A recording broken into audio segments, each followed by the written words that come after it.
อนนี้โบชันหลายคือตะกี้แล้วจะมีการปรับเปลี่ยนแน่นอน ไปชุดประหันใหม่ ถ่ายวิดีโอไว้เบิ่ง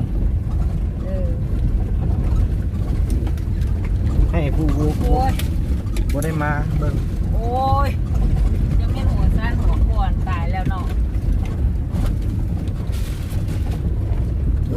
ย่างเหรอฮะ กินบ่ไร หน้าเชื่องซื่อเนาะ กินเลยได้ดีกับพ่อเลยกินไม่บุเจ็บดีกับพ่ออ่ะ บ่บ่ น่าจะกินหรือบ่กิน โอเค เอาเจียงเอากินมา จำจอดกินก็บ่ให้กินเอาลงลงมา ยัง เยอะ ส มา อก งเวนกล้องเว้ยให้กล้องทำเนาะ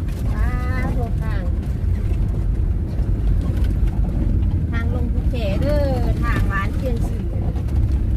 เดี๋ยวนี้โอเคแล้วแบบแปลงหลายแล้วมันโบชันหลาย ตายก็โลกสิกวม ได้หลายเขียวสวนเนาะ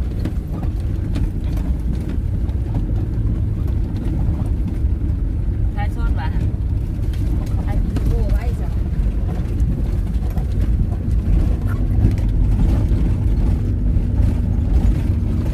ลาก็กินน้ำตอนรถเต็มเนาะลาเนาะมาจะกินยังดื้อกินปุ๊บยด มันลงสาแล้วใช้เหล็กบางลงไปเนาะ อย่าลูกไว้เลยแม่ไปเอาแม่ยานนี่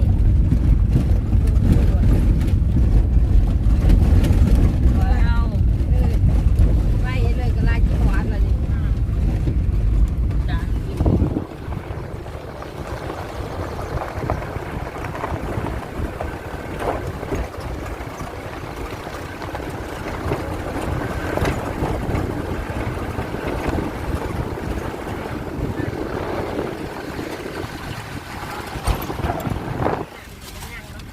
อ้าวแล้วกินยากไหม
สบายดี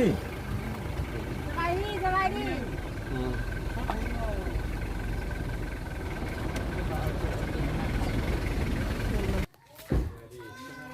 บ้านแล้วสบายดีสบายดี เป็นเลยเป็นไข่ว่ะล่ะสบายดี สบายดี มาหาปลาเตียนนะเป็นไข่ เอาครับ